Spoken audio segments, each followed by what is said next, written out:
Bhagavate Vasudevaya. Om Namo Bhagavate Vasudevaya. Om Namo Bhagavate Vasudevaya. Narayanam Namaskruta Naram Chaiva Narottamam Devim Saraswatim Vyasam Tato Jayamudiriye Nashtapraesha Vabhadreshu Nityam Bhagavata Sevaya Bhagavati Uttama Shloke Bhaktir Bhavati Naishtiki. Hare Krishna devotees. So I'd like to beg the blessings of all the assembled Vaishnavas and Vaishnavis so that we may have a nice discussion today on this most glorious Srimad Bhagavatam, the ripened fruit of all Vedic knowledge.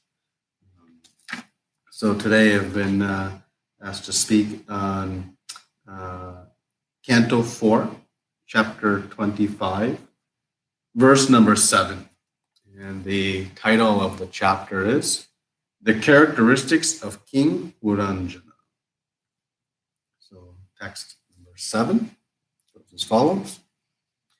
Narada uvacha Bobo Prajapate Rajan Pashun Pashya Tvaya Dvare Saunapitan Jiva Sangan Nirgrenena Sahasrashaha. Narada uvacha. The great sage Narada replied, Boha, Boho, hello, Prajapate, O ruler of the citizens, Rajan, O king, Pashun, animals, Pashya, please see, Tvaya, by you, Advare, in the sacrifice, Samgnapitan, killed, Jiva Sangha, group of animals, Nirgrenena, without pity, Sahasrasha, in thousands. Translation and purport by His Divine Grace, A.C. Bhaktivedanta Swami Srila Prabhupada. Srila Prabhupada ki jai. The great Saint Narada said, O ruler of the citizens, my dear king, please see in the sky those animals which you have sacrificed without compassion and without mercy in the sacrificial arena. Purport. Because animal sacrifice is recommended in the Vedas, there are animal sacrifices in almost all religious rituals. However, one should not be satisfied simply by killing animals according to the direction of the scriptures. One should transcend the ritualistic ceremonies and try to understand the actual truth, the purpose of life. Narada Muni wanted to instruct the king about the real purpose of life and invoke a spirit of renunciation in his heart. Knowledge and the spirit of renunciation, jnana vairagya, are the ultimate goal of life. Without knowledge, one cannot be detached from material enjoyment, and without detachment from material enjoyment, one cannot make spiritual advancement. Karmis are generally engaged in the sense gratification, and for this end, they are prepared to commit so many sinful activities. Animal sacrifice is but one such sinful activity. Consequently, by his mystic power, Narada Muni showed King Prachinabarishat the dead animals which he had sacrificed.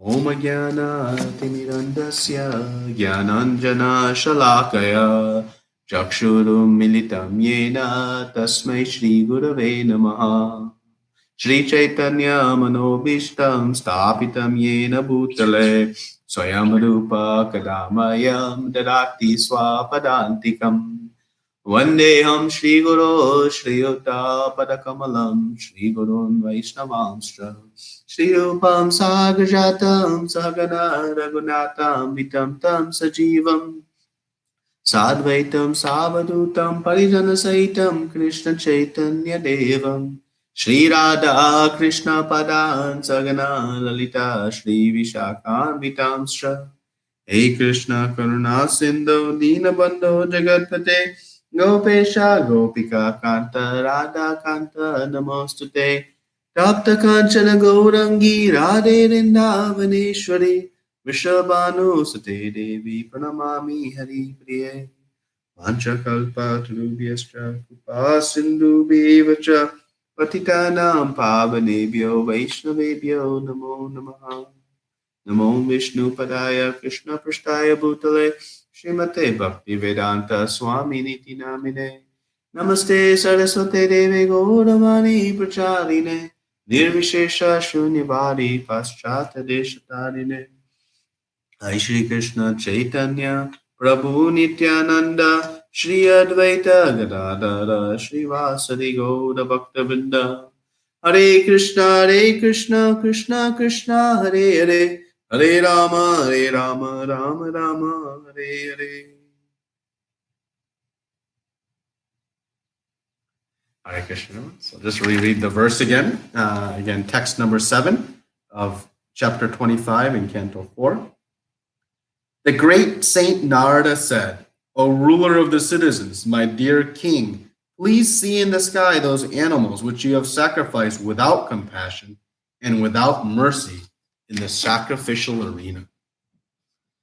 So just some context for this verse that we are reading today.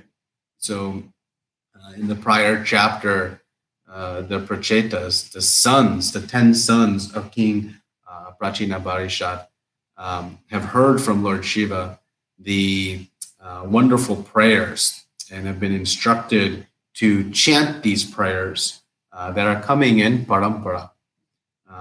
And so they have entered the lake and they're submerged in water and will perform this austerity for 10,000 years. So this clearly indicates that we are in the era of Satyuga, where such opportunities are available. And Srila Prabhupada comments that actually it's not such an ordinary feat if one has intelligence, knows how to do, even being submerged underwater is very doable.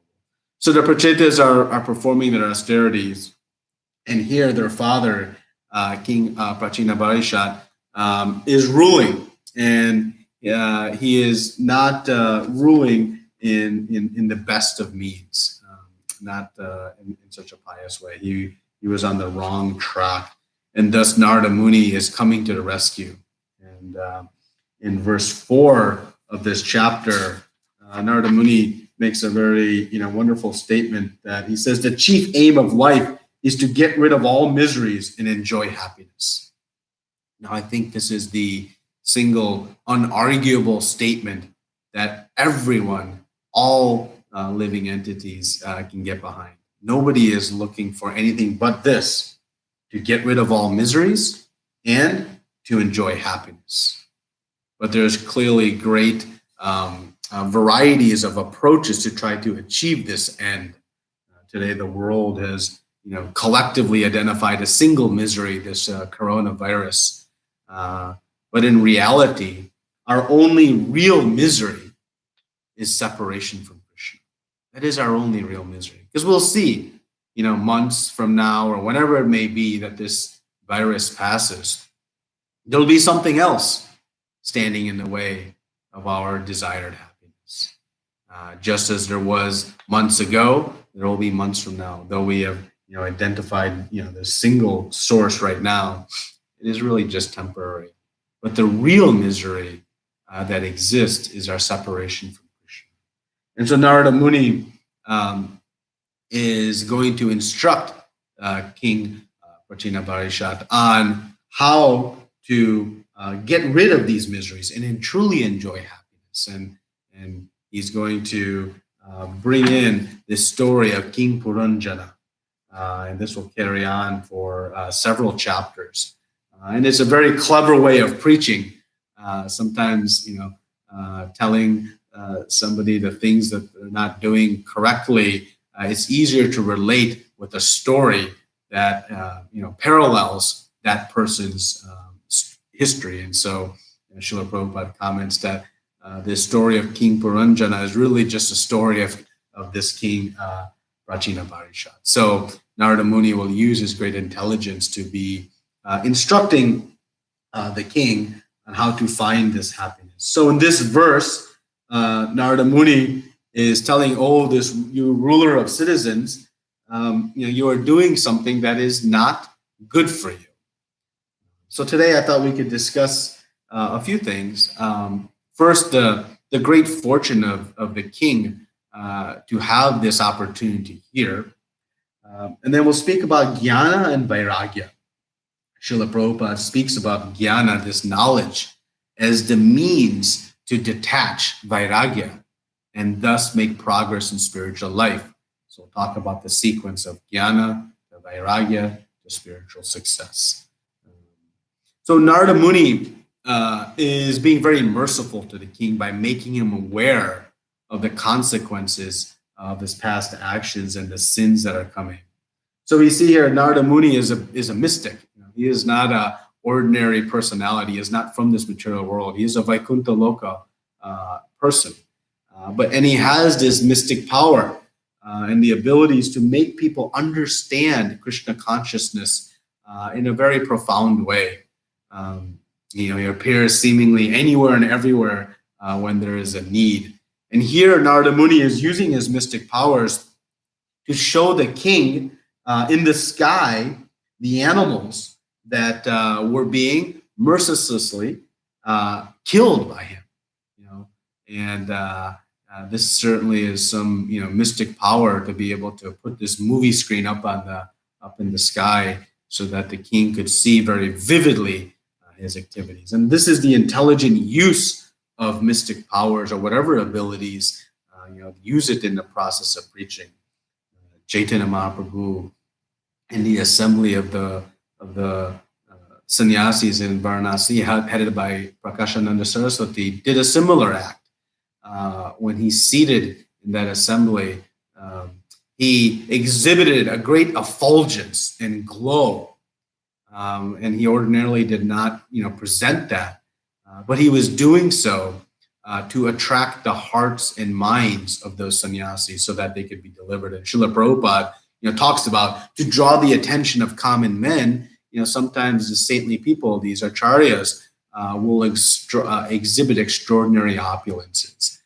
But these mystic powers are not to be misused. We see these mystic powers being misused to try to convince people, oh, I am God, and thus follow me. But in fact, Narada Muni is using his great mystic powers for the purpose of preaching and convincing the king of his wrongful ways. And so does so in a very nice and elaborate way. So Narada Muni is pointing out here that these animals are killed without compassion and without mercy. And so cruelty is never sanctioned in life, in any aspect of life. In any realm of religion, spirituality, cruelty is never sanctioned. Even in general common etiquette, cruelty is not sanctioned. Certainly we have vast definitions of cruelty, and people rationalize various cruel behaviors to justify certain actions. But this concept of cruelty is widely accepted as a unfavorable activity. And so we know that the results of these actions for the king is going to be great suffering. Of course, Srila Prabhupada opens this purport by speaking about the animal sacrifice being recommended in the Vedas. So one may ask, why in the Vedas is this animal sacrifice being proposed if Narada Muni is saying not to do it? Well, certainly we should understand that these sacrifices that are in the Vedas, they are unequivocally banned by Chaitanya Mahaprabhu in this age of Kali Yuga. They are not practiced by anyone in today's age properly. And so while they are banned, there is a history we see of these animal sacrifices being done in a very just way. And these sacrifices of animals, they were done actually out of compassion and out of mercy. Because when they are executed in a very exacting way, according to Shastra, actually these animals are relieved from their animal life and immediately acquire a human form of life. And thus, in the human form of life, one can make further progress towards going back home, back to Godhead. So these animals are being sacrificed as a means to accelerate their path back home to Godhead, not to satisfy one's desires. But the king clearly was not acting in this way, though He may have thought he was acting on the basis of Shastra. He was not following the exacting method that is prescribed. And so Narada Muni is pointing out that without compassion and without mercy, you are actually creating a very dangerous situation for you. And the king here is very fortunate to have this vision of what he has done. You know, he is seeing in the sky all the past activities. Well, actually, our Shastra explained that at the time of death, our whole life passes through our vision. And so we see all the different aspects of our life, everything that we did, and many of the good activities and also all the sinful activities. And it's flashing in front of us like a movie, but a very quick movie. And we're able to see all these things. And the living entity is repenting. Oh, how I have done this and that and so many bad activities. But unfortunately, by this time it is too late. And the soul is ready to take its next body. And the living entity is lamenting. And as we know in the story of Ajamil, if one has performed such sinful activities, then the very scary Yamudutas are coming with ropes in their hands. Why ropes? Because there's no chariot or celestial airplane to go on. There is one will be dragged to the very dark place of the hellish planets to be punished for all the sinful activity. So it's a very scary situation for the living entity to see all their past activities because there is no hope for them to recover. But in the case of the great king, he is seeing this earlier and an important opportunity for him to take corrective action. And so he is very blessed and very fortunate. And the king takes a very instructive mood for us, instructive in the sense that, we can also follow in the mood of King Prachina Parishat. That when Narada Muni comes and says, hey, my dear king, don't do this.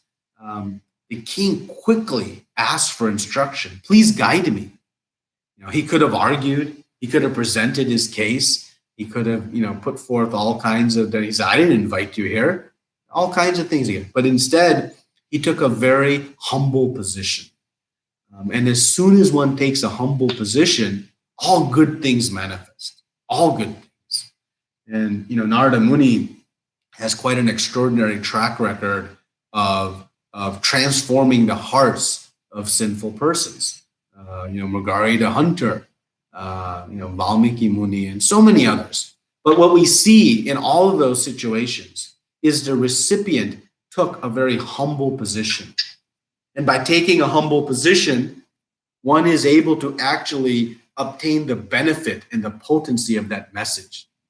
Actually, the message given by Guru, by the saintly persons, is the same. All people hear it.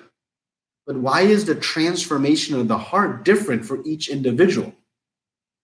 Everyone's hearing the same message, but the transformation is different. It is based on the mood of the recipient. And when one takes a humble position, that transformation can happen very, very quickly. And like anyone, whenever we have some problem, we want a quick solution. We don't go to the doctor and say, hey, can you cure my disease in some time? Take your time. Don't worry. No, we want it fast. So in approaching the instructions of the Guru and the Acharyas, if we approach with the mood of humility like this king, then we can make a rapid transformation. And, we see this, we were discussing earlier this week, on Chaitanya Mahaprabhu's travels to Vrindavan, as he was leaving the province of Orissa, and he was being accompanied by the officers of King Pataparudra. They were entering a very dangerous tract of land because the governor of that land was known as a drunkard and a very crazy person and very dangerous. And so it was not safe for Chaitanya Mahaprabhu to walk on the roads and to cross the rivers. And so they had set up camp and decided to negotiate a peace settlement with this king, with this governor. And so the officers of King Prataparudra were planning some diplomatic, actions to be able to negotiate this nice settlement, so that Chaitanya Mahaprabhu could cross. But one of the king's servants, in disguise, happened upon this camp, or not happened upon, but actually went to this camp and immediately became transformed. And by having the mercy of a Chaitanya Mahaprabhu, and came back in ecstasy, chanting the holy names of the Lord. And this king, again, took a very humble position. And by taking a humble position, he developed this desire to meet Chaitanya Mahaprabhu. This very heinous and scary person now is expressing a desire. And so he sent his secretary to request such a meeting. And when the secretary came back, he also was in ecstasy and chanting the holy names of the Lord. And the king became very enthusiastic. And the king took a very humble position. He changed his dress to meet the desire of Chaitanya Mahaprabhu. He changed into a Hindu dress. He was a Muslim king, and he changed his dress. And that you see, how many powerful personalities, when they meet saintly people, they're willing to change their dress. They're like, no, you come meet me in my place, in my realm, in my area. But actually, the king here took a very humble position and changed his dress. And then it's explained that as he was approaching Chaitanya Mahaprabhu, he offered obeisances from a distance.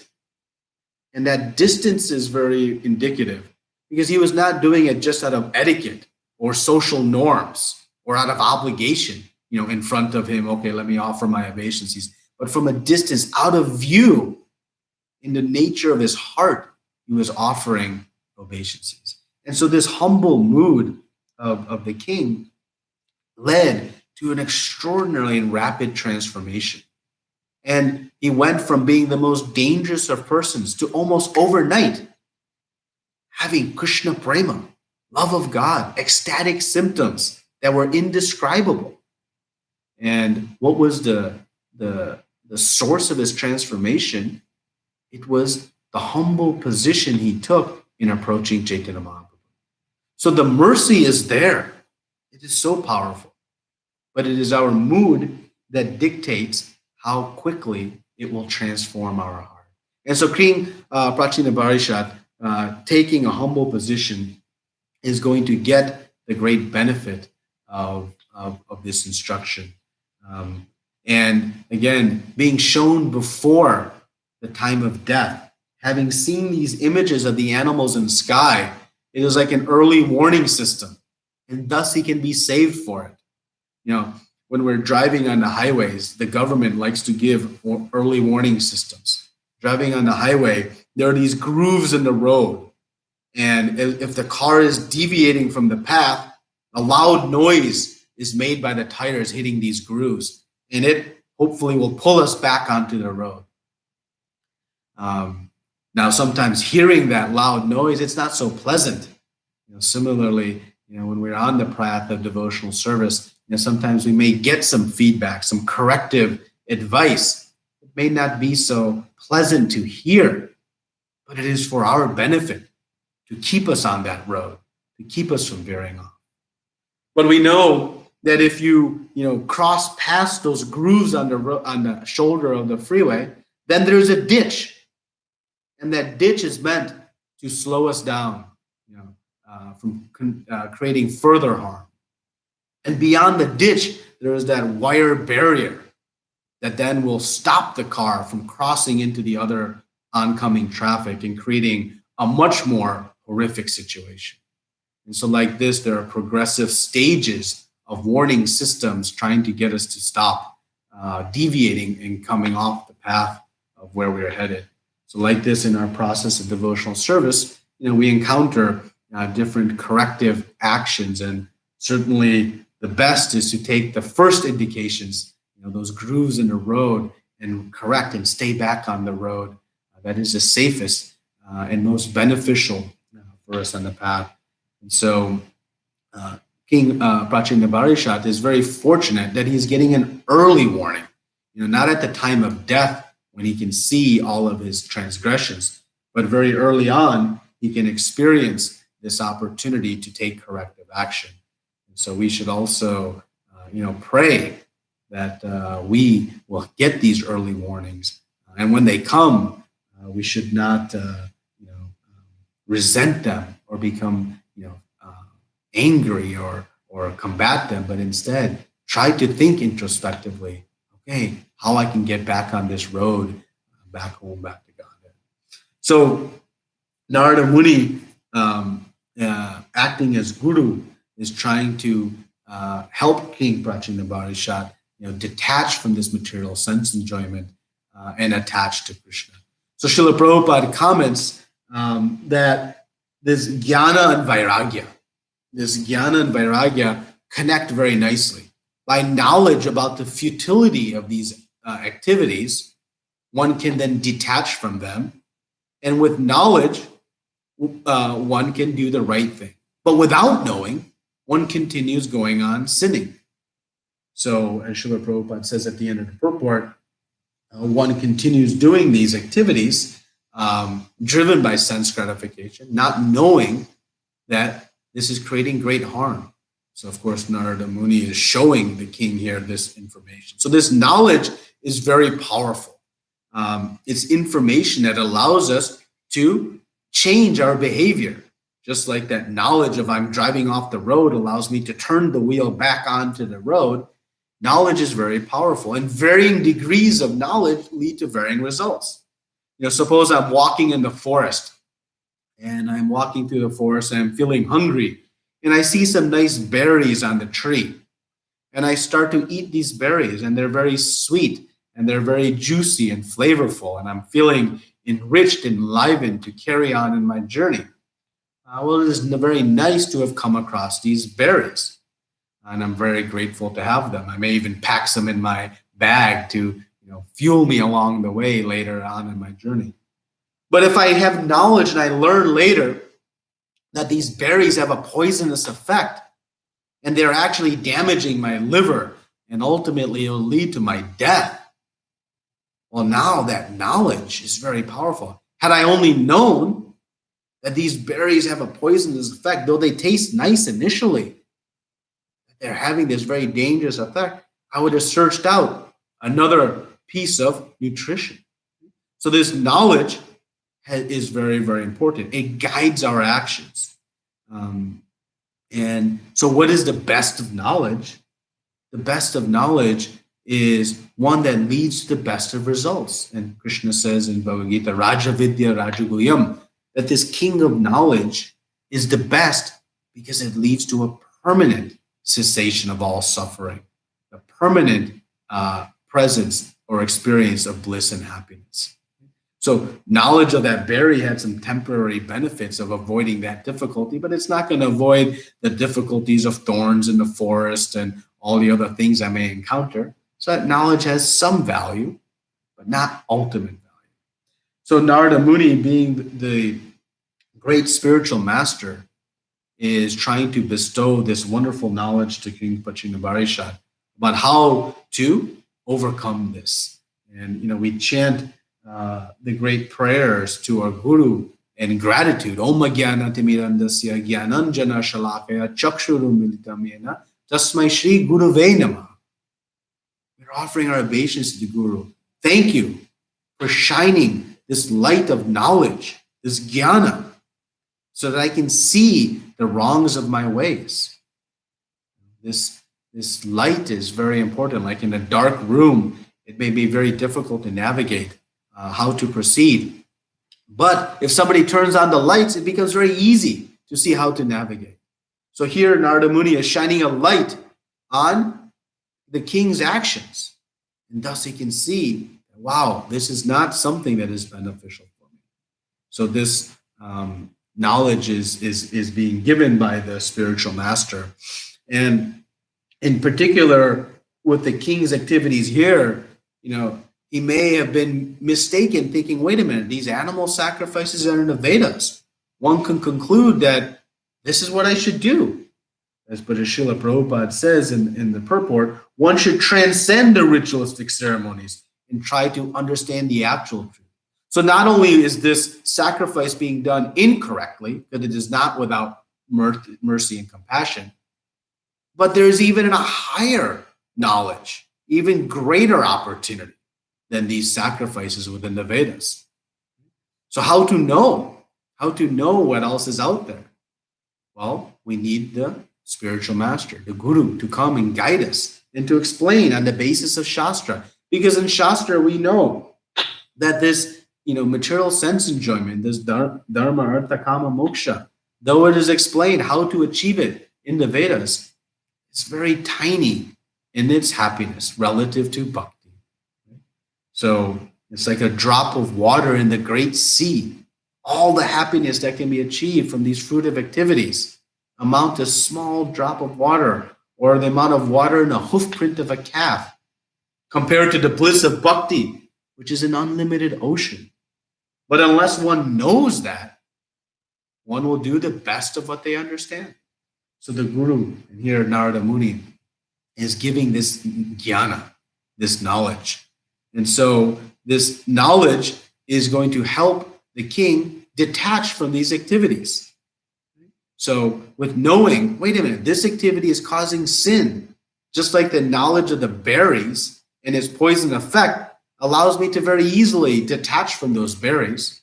The knowledge of the poisonous effect of my sense gratifying activities leads to detachment, this vairagya. But without it, this detachment is very, very difficult. So this renunciation, this final topic we'll discuss today, is very important, because as soon as we hear renunciation, we say, no, not for me. It becomes quite intimidating. Nobody likes to renounce. But as we go through life, we go through these times of attachment and renunciation, this bhoga tyaga. And this happens, and this cycle continues. And usually when something bad happens in our life, we'll renounce. And then after some time passes, we'll, attach again. And I remember a former colleague of mine, we were having a series of meetings over a few days with some very important people. And he was an important part of the meeting. And on the first night, he had gone out for some drinks with these people. And on his way home, he was pulled over by the police and he was arrested for driving intoxicated. And he was thrown in jail, and he could not attend the second and third days of the meetings. And he was, crushed. And he was explaining to me how he has given up. He will never drink again. He renounced having experienced the pain of such an activity. But, we know that renunciation, it's not going to last. As soon as the memory of that painful situation dissipates, that taste for that activity will bring one right back. And so that renunciation didn't last. And shortly, within months, he was back at it, back at those same activities. Because that renunciation was not really going to work. So in order to really renounce these material sense objects, Krishna has put in place this wonderful system of, by practicing devotional service, this renunciation automatically happens. That by experiencing the higher taste of devotional service, one doesn't need to laboriously work to rip out these various activities. Vairagya naturally occurs by the process of the taste of Krishna consciousness. And that is the beautiful system the Lord has arranged for all of us, because none of us like to renounce. We don't want to give anything up. So Krishna says, don't give anything up. Just take something sweeter. And when you take something sweeter, then you'll naturally give up these lesser activities. And this is the wonderful process. And Narada Muni is going to progressively instruct the king on that, so that it becomes very simple and easy. Just like when that forest, if other sweeter, more better fruits are available, it's so simple to give up that poisonous berry. But if there was nothing else available, then those poisonous berries would not be possible for me to detach from. So in the presence of something better, it is easy to detach. So the process of detachment, vairagya, is done by adding the positive aspects of Krishna consciousness, not by trying to simply renounce these things that we are so attached to. And that's why we're so fortunate that Krishna says that to take to the process of devotional service, one doesn't need to be detached from all their material desires. Just start. But in order to make progress in devotional life, one must become detached. And Srila Prabhupada says, without being detached from material enjoyment, one cannot make spiritual advancement. So our advancement in devotional service is measured by the amount of detachment from these material activities. And Bhakti Siddhanta Saraswati Thakur gives the very common example we use of the boat party or the wedding party that was sitting in a boat, and the boatman was rowing all night trying to take the party to the wedding site. But when they woke up in the morning, they realized they had not moved an inch. And the boatman was rowing and rowing and rowing, but they had not made any progress. And they discovered that because they had forgotten to untie the boat from the tree, they had not moved. So Bhakti Siddhanta Saraswati Thakur uses this example to say that if we are doing our devotional service, chanting and serving and associating, rowing that boat, but we don't detach from our material activities, untie that boat, we'll not make progress.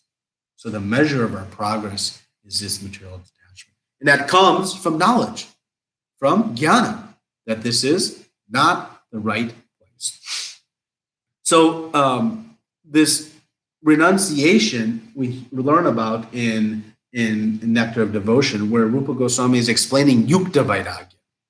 There's anashaktasya vishayam yataram upayanjate nirbandha Krishna sambandhe yuktam vairagya uchyate.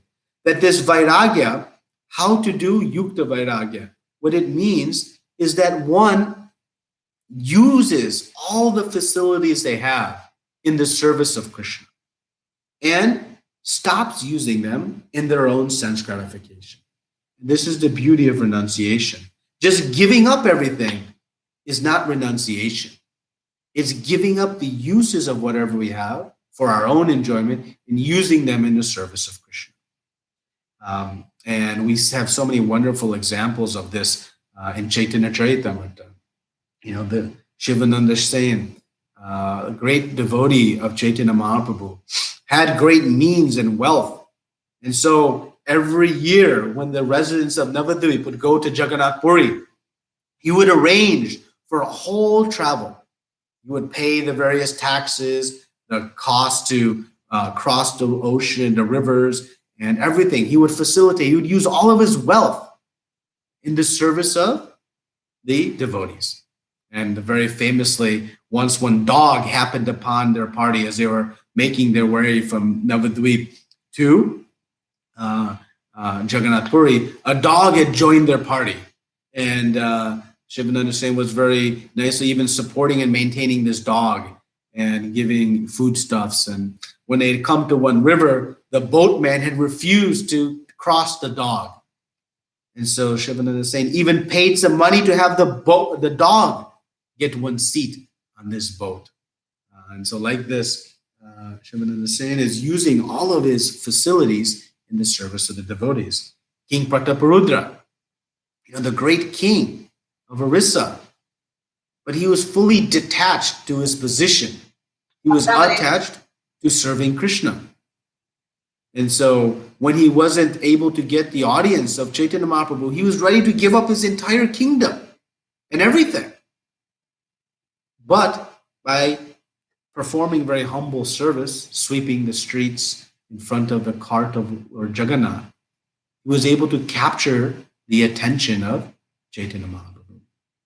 And when Chaitanya Mahaprabhu was going on his journey to Vrindavan, the king used all his resources. He sent his men, his officers, to arrange for wonderful homes to be built in every village that Chaitanya Mahaprabhu would visit. So there would be a nice place to stay. He arranged for wonderful prasadam to be at each home, various supplies to be made. So whatever facilities he had, he wasn't using for his own sense enjoyment. He was using it in the service of Krishna. So this is intelligent renunciation. This is yukta vairagya. So whatever we have, use it in the service of Krishna. And Bhakti Siddhanta Saraswati Thakur exemplified this in remarkable ways. As a sannyasi, particularly in those days, it was forbidden to be in motor vehicles, to wear a stitched cloth, to associate with various personalities. But Bhakti Siddhanta Saraswati Thakur, he would do whatever it took to spread this message. And he knew if he could reach some of the higher rungs of society and inspire them to take to Krishna consciousness, that would inspire others to follow. Just as we see Lord Krishna explaining in Bhagavad Gita, that what great men do, others will follow. So Bhakti Siddhanta Saraswati Thakur would wear fancy coats and meet in luxurious apartments of rich personalities and instruct and preach. He was using whatever facilities he had to preach, but he was never attached. He was an extraordinary renunciate, spending 10 years in the forest chanting 300,000 names of the Lord every day. That was where he was in his bliss and enjoying. But for the purpose of propagating spiritual consciousness, he would use whatever facilities came. He would drive in motor vehicles in order to facilitate moving from point to point in a various city, so that he could give 3, 4, 5 lectures a day. So this renunciation, when we hear about it initially, becomes a little bit scary. But actually, intelligent renunciation means that we use whatever facilities we have in the service of Krishna. And so Rupa Goswami in chapter 14 of the Nectar of Devotion speaks about jnana and vairagya. A whole chapter is dedicated to this, to guide us that, we should develop this jnana, this knowledge and vairagya through the process of devotional service. In Srimad Bhagavatam in the second canto, we see, or second chapter of first canto, we see that, by the practice of devotional service, one acquires knowledge and detachment. So this jnana and vairagya, they are results of bhakti. So instead of trying to cultivate knowledge and cultivate renunciation on their own, we are encouraged by the practice of bhakti, both jnana and vairagya will come. And so this is the best means. And this knowledge, also, like we talked about, renunciation should be done with intelligence. Even knowledge, there is an aspect of too much knowledge. And thus, Rupa Goswami in his Angas of Vaidhi Sadhana Bhakti says one should not read too many books. So that becomes a little bit, bewildering to us. What does that mean? Well, the point is that knowledge should be understood to the point of bringing one to surrender to Krishna. Once one is understood to surrender to Krishna, then one should just act in that knowledge. There's no need to reach the ends of the Vedic Shastras. There's so much knowledge out there. And we can spend our whole life just trying to accumulate knowledge, but not actually applying it in the loving service to Krishna. And we see in the residents of Vrindavan, they were not necessarily masters of Shastra. They were masters of loving, selfless service to Krishna. So Krishna tells Uddhavji in the Srimad Bhagavatam and Uddhav Gita that once you have acquired this knowledge to know to render service to me, you should renounce your dhyan also and just render service. So we are encouraged not to overstudy, meaning we should read Srimad Bhagavatam, Chaitanya Charitamrita, Bhagavad Gita, Nectar of Devotion, Nectar of Instruction, these core principal books of Srila Prabhupada that he has given us. And we should read those daily, every day. But we don't need to go beyond so far and go to the end, because there's really no end in this lifetime of all the knowledge one can acquire. So instead, read these principal books, study them, and become inspired to take to the process of devotional service, and have faith that by the practice of bhakti, this knowledge will automatically come. This knowledge is already dormant within the heart. The spirit soul is Sat Chit in Ananda. Chit means full of knowledge. All that knowledge potency is there. We simply have to bring it out, and that is by the practice of devotional service. And of course, the most potent means of devotional service is our chanting the holy names of the Lord. So, King Prachina Barishat, being very fortunate, is getting this early warning system to know the wrongs of his ways by the merciful Narada Muni, and his taking a very humble position is enabling him to receive this knowledge and transform the heart very quickly. And by this knowledge, he will be able to detach from these activities and attach to the process of Krishna consciousness, the greatest and ultimate of all activities one can perform. And all of this is being made possible by the great Saint Narada Muni. So this is the discussion we can have on verse 7 of chapter 25, Canto 4. Thank you very much. Srila Prabhupada ki jai, Grantharaj Srimad Bhagavatam ki jai, Ananta Koti Vaishnavrinda. Any comments or corrections, clarifications, questions we can have? Some discussion?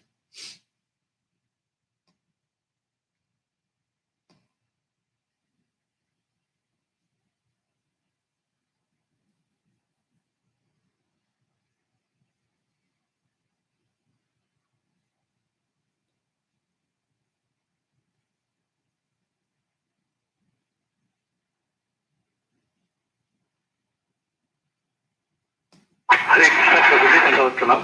Thank you, Prabhuji. I have one question, Prabhu. Yes. Thanks for the nice class and clarity. Prabhu, my question. Here in the translation it says, 7th verse. Yeah. Please see in the sky those animals which have been sacrificed without compassion and without mercy in the sacrificial arena. So what is the significance of seeing in the sky, Prabhuji? Yeah. So what Narada Muni is able to do because of his mystic powers is to show his past actions. So seeing in the sky means he's just showing that these are the animals you have killed. And, sometimes when we hear about what, some activity, it is helpful. But when we see it, it is a more vivid realization. Just like, those who are sports enthusiasts, they can hear some sports match on the radio, but seeing it live in person has a whole different experience and depth of realization. So Narada Muni is showing the history in the sky. Think about it as like a projector screen, right? And I think in the next verse, Narada Muni is going to say that those animals you are seeing, they're waiting for you to die so that they can avenge the injuries you have given them. So he is using this ability of his, Narada Muni's, to show the past activities to really hammer home the point. So that's the significance of it being shown in the sky. So you can think about it as someone who's recording all of our activities on a video camera and then can show us later. That is really what Narada Muni is doing in a spiritual way. Yeah, thank you very much, Prabhuji. So one more question, Prabhu. Yes. Prabhu, here we see King Prachini Barishat, he sent his sons to go do tapasya, right, for 10,000 years. Yep. So the king, from that act at least, we can understand that the king does have, lot of spiritual knowledge, Prabhuji.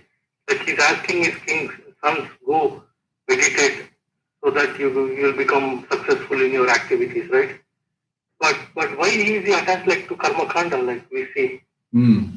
That's a wonderful question, Prabhuji. Thank you so much for it, because this is instructive for us that, we may be mostly on the right path, but a small deviation here or there can undo everything.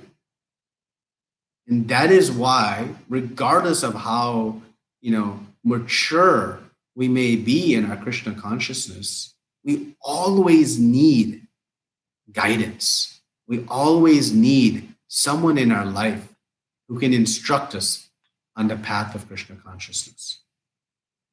Because there's always the potential for some deviation. And if we are very blessed, we'll have someone or many who can point out those flaws so that we can be protected from driving off that road and into the ditch. But unfortunately, due to the presence of our false ego, we resist that feedback, thinking, I know. I'm now been here a while. I'm good. So the king, as you rightly said, he had some good culture, good knowledge, but it wasn't complete. He was performing these karma kanda sacrifices, understanding them to be in the Vedas. Okay, I'm following Vedic sacrifices. Well, first of all, he wasn't doing them correctly because his mood, his purpose wasn't out of compassion and mercy, as Narada Muni is pointing out here. But beyond that, Krishna says in the 2nd chapter of Bhagavad Gita, Arjuna, don't be attracted to the flowery words of the Vedas. Why? Why would Krishna say that? He is the author of the Vedas. He wrote them. Why he would tell Arjuna, don't be attracted to them? Because he knows, as the author, there is a higher purpose than the fruitive karma kanda processes. There is a much better outcome. So being a dear friend, he tells Arjuna, hey, don't be distracted. It looks nice. Just like those berries in the forest. They look good. They're nourishing. But in the end, they're going to kill you. In the end, these karma kanda sacrifices are only going to bring misery. So Krishna tells Arjuna, you go beyond and you do devotional service. So the point is that these various processes are there, but how to apply them and what is best for us, we need guidance. We need guru in our life. And that's why Krishna says, Tadvidi paripatena pariprashnena sevaya paprekshantit kriyanam jnaninastata darshina. That don't think, oh, you can just read Shastra and you'll figure it out on your own. So the king's activities here are indicative and instructive for us. That though we may be mostly on the right track, there's still always some potential to have some deviations. And when they come, if we're very fortunate and blessed, someone will point them out to us so that we can stay on the road. And just one, side note, we didn't talk so much about it, but just in case it's a lingering question, if these Vedic sacrifices, these karma kanda processes are not good for us, why are they in the Vedas in the first place? And that is there because these Vedic karma kanda sacrifices are a means for gradual process of self-realization. It is a gradual process for those who are so materially attached that they can start this regulated sense enjoyment with the goal of progressing ultimately to bhakti. So Krishna is giving an entry point for those who are so overly attached to their sense desires that even they can make steps towards self-realization. So that is why they are there. But it is not the best path, as Krishna himself, the authority of the Vedas, as the author of the Vedas, says, Vedesha sarva aham eva vedyo. Of the Vedas, I am to be known. So they are there for those who cannot give up their intense material desires, but that is not the recommended path. And so to know the recommended path, to know the traps to avoid, to be careful not to be swayed off the ideal, we need guru. And that is what this pastime is teaching us. Is that okay, Prabhu? Yes, Prabhuji, yes. Yeah, thank you very much, Prabhu. Thank you. Thank you, Prabhu. Hare. Hare Krishna, Prabhuji. Thank you so much for the class. I request all the devotees, if they have any more questions or comments or realizations, they can go ahead. Hare Krishna, Prabhuji. I have a question. So, as devotees, Prabhu, we I personally I am also very much attached to our kids. So, on renunciation, if we can engage them in devotional service, we are trying hard to engage them in devotional service, but Prabhu, it's still that desire is still there to see them materially successful as well. So how much how to keep that balance so that our this desire to see them materially successful, doesn't overcome that. So, Prabhu, can you please share your thoughts on that? Yeah. It's a very practical question that we all encounter as parents, or many of us who are parents. So when we say materially successful, let's say actually you want them to be spiritually successful. But part of spiritual success is also their material education. But what we want to do, like King Prataparudra, he had great material means, but he used them in the service of Krishna. Again, that is yukta vairagya. Not giving up money, not giving up education, not giving up, jobs, but using that in the service of Krishna. So we should and we can inspire our children to become academically very strong, to get great degrees, and to obtain wonderful jobs and, quote unquote, climb that corporate ladder. But what is the purpose of that endeavor? Not to satisfy your senses, but to serve Krishna. Yes, acquire great means and construct many temples for Krishna. Print Prabhupada's books and distribute them around the world. So whatever means come from that, there should be a spiritual objective. And thus then that activity doesn't become material. So, we can inspire our children to be the best they can be in school, in their work life, their academic life, their personal life, whatever it may be. But we try to teach them that ultimately your goal, as Narada Muni said in the 4th verse, is simply to reduce misery and enjoy. That is the goal of everyone. So let me tell you, my dear child, that your success in school, your success in work, you're going to actually enjoy the fruits of that if you learn to serve Krishna. By pleasing Krishna, that is the only means by which you will enjoy. And of course, that takes some training and education. So the Krishna conscious training isn't teaching them that you give up your pursuit of education, you give up your career dreams and goals and aspirations. No, we don't want them to give that up. What we want them to renounce or give up is the desire for personal sense enjoyment. And why do we want them to do that? Because we love them. We know that will lead to their misery and suffering. So we want them to give it up out of our love for them. That is why Narada Muni wants the king to give up his animal sacrifices, because it's going to bring him suffering. So similarly, when we teach our children, we inspire them to do great, but do great for Krishna. And doing great for Krishna is very broad. It is not just banging on a mridanga. Great includes career success, whatever it may be, but use it for Krishna. And that is what we can teach them in the process of raising them in Krishna consciousness. Is that okay, Prabhu? Yeah, thank you, Prabhu. Yeah. Hare Krishna. Hare Krishna.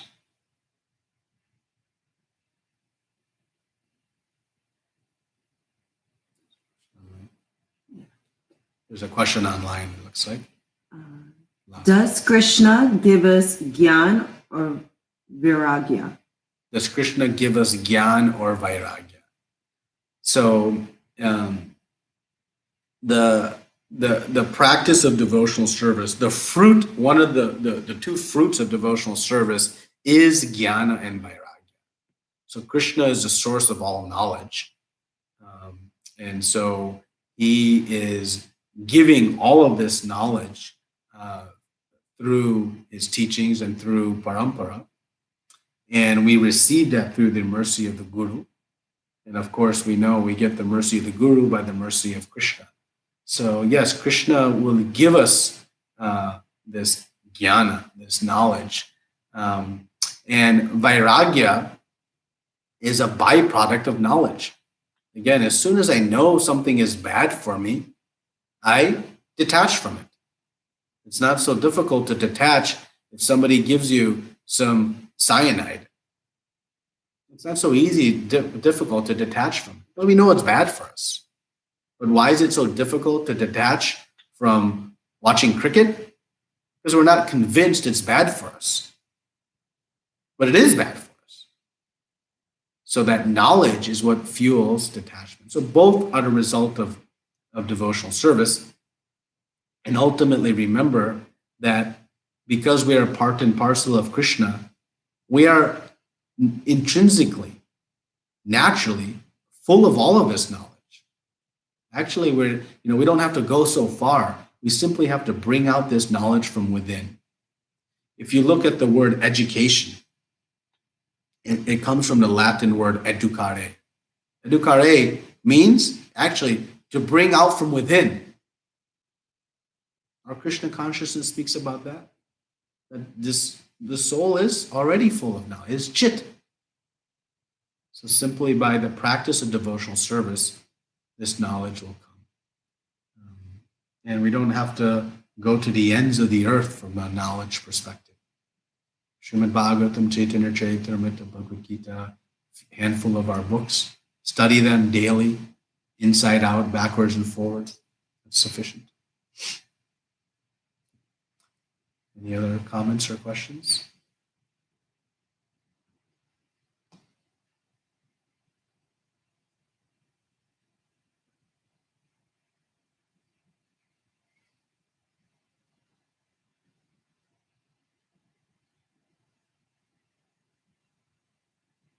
Hare Krishna. Anybody else have any questions or comments?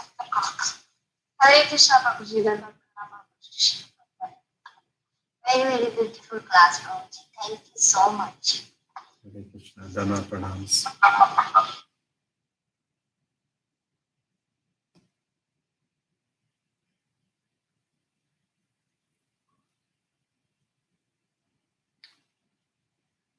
Okay, if there are no more questions or comments or realizations with Prabhuji, then we can end the call here.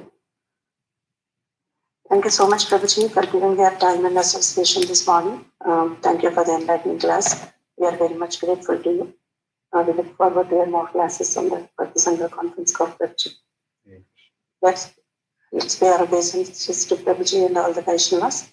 Vancha kalpatarvipyascha kripa sindhu Patitana Pavanitya Vaishnavityo Namo Namaha. Ananta Koti Vaishnavindra Ki Jai. Srila Prabhupada Ki Jai. His grace. Sri Srimad Bhagavatam Ki Jai. His grace, Krishna Prabhuji Ki Jai. Thank you, Prabhuji.